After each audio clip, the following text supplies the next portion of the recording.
আজকে দেখুন দর্শকরা, আজকে হচ্ছে সাঁতারের ডে, ঠিক আছে, যার কারণে সবাই সাঁতার কাটছে আর সবার প্যারেন্টসরাও রয়েছে। বেশ ভালো লাগে বলুন দেখতে। দাঁড়ান আপনাদের ভালো করে দেখাই।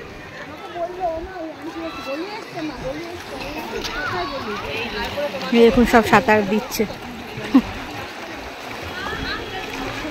দেখুন সব সাঁতার দিচ্ছে। ওই যে ওখানে সব প্যারেন্টসরা দাঁড়িয়ে রয়েছে, এখানে প্যারেন্টসরা দাঁড়িয়ে রয়েছে, সব সব সাঁতার দিচ্ছে। বেশ ভালো লাগে বলুন দেখতে। তো এই হয়েছে বিষয় কাটুকোড়া সাঁতার। তো hello, welcome back to our channel Bengali blogger Moumita. তোমরা সবাই কেমন আছো? আশা করি তোমরা সবাই খুব খুব খুব ভালো আছো। তো আমিও খুব ভালো আছি। দেখো এই যে স্কার্ট পরে নিয়েছি, আর তার সাথে ভালো করে পরে দেখাবো। তো কোনো মেকআপ করিনি, জাস্ট আইলাইনার আর লিপস্টিক লাগিয়েছে, কারণ মেকআপ করেও কোনো লাভ হয় না, কারণ যা গরম পড়েছে। তো সেই আর কি। তো বেরিয়েছি উল্টো রথ দেখতে, জানি না কালকেও কিছু উল্টো রথ বেরিয়ে গেছিলো বাচ্চারা, তো আজকে শুনেছি বড় রথটা আজকে বেরোবে, দেখা যাক কতটা কি হয়।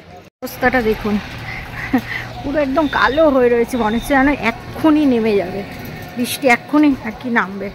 তো এই অবস্থা আকাশে। আমি জানি সোজা রথ টানলে উল্টো রথ টানতে হয়, যদি কোনো সেই রকম সমস্যা না থাকে।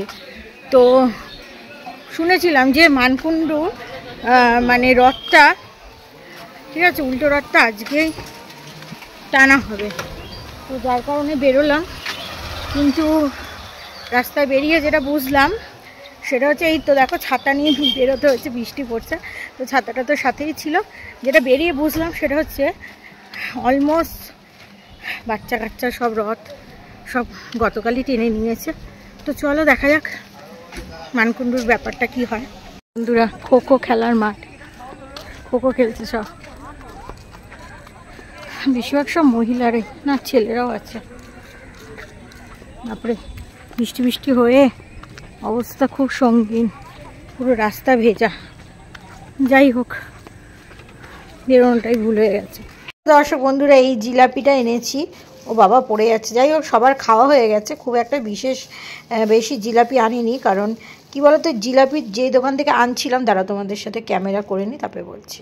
তো দেখো ক্যালেন্ডারে লেখা রয়েছে যে আজকে রথ, এবং বেশিরভাগ জায়গায় গতকাল রথ হয়ে গেছে, ঠিক আছে। স্কুলগুলোতেও কিন্তু উল্টো রথের ছুটি বলতে গতকালই সবার হাফ ছুটি দিয়েছে, কিন্তু কোনো কোনো স্কুল উল্টো রথে কোনো রকম ছুটি দেয় না। তো মানকুণ্ডুর রথটা আমি একজনকে জিজ্ঞাসা করেছিলাম যে কবে হবে, তো তিনি বোধহয় ঠিকঠাক সঠিক জানতেন না, তো আমাকে বললো যে 16 তারিখে হবে, ঠিক আছে। তো এবার আমি বললাম 16 তারিখে, ক্যালেন্ডারেও 16 লেখা রয়েছে। এবার অনেকে বলেছে 15 তারিখ। আমাদের বাড়িতে যে দিদিটা কাজ করে, তো তার বাড়িতে, বাপের বাড়িতে রথ উপলক্ষে কীর্তন দেবে সোমবার বলল। তো যাই হোক, এই মানে সোমবার মঙ্গলবার এই কনফিউশন করতে গিয়ে এবার আর উল্টো রথে আর টান দেওয়া হলো না। সমস্ত জায়গার রথ গতকালই বেরিয়ে গেছে। তো যাই হোক, গতকাল তো আমি ব্যস্ত ছিলাম, স্কুল ছিল, তারপরে এসেও আজকেও স্কুল ছিল। তো যাই হোক, বিষয়টা হচ্ছে আর কি মিস হয়ে গেছে। গতকাল মানে গড়িমসি করছিলাম, যদি বেরিয়ে যেতাম স্কুল থেকে এসে তাহলে পরেও রথটা দেখতে পেতাম, তো দেখতে পাইনি। রাস্তার ধারে জিলাপি কিনবো, রথ হলে দেখবি এমনি সমস্ত দোকানপাটগুলো টুকটাক করে বসে, বাদাম ভাজা, মানে অস্থায়ী দোকান মানকুণ্ডুতে বসে, কোনো দোকানপাট নেই।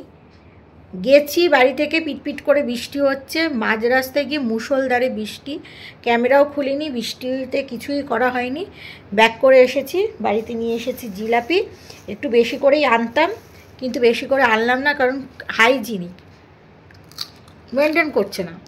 পুরো ওপেন খোলা জায়গায় জিলাপি বিক্রি করছে, কত মানুষের কত কিছু। তো দেখে 150 গ্রাম জিলাপি নিলাম, বাস চলে আসলাম। তো এই হচ্ছে উল্টো রথের হিস্ট্রি। পুরো আজকে কি বলতো, মানে ধোকা হয়ে গেছে, ঠিক আছে, মানে নিজের বুদ্ধিতেই নিজের কাছে ধোকা খেয়ে গেছে। তো চলো এই ভিডিওটা এই পর্যন্তই, শর্ট ভিডিও হলো, যাই হোক তোমার সবাই ভালো থেকো, সুস্থ থেকো। চলো টাটা, লাভ ইউ অল।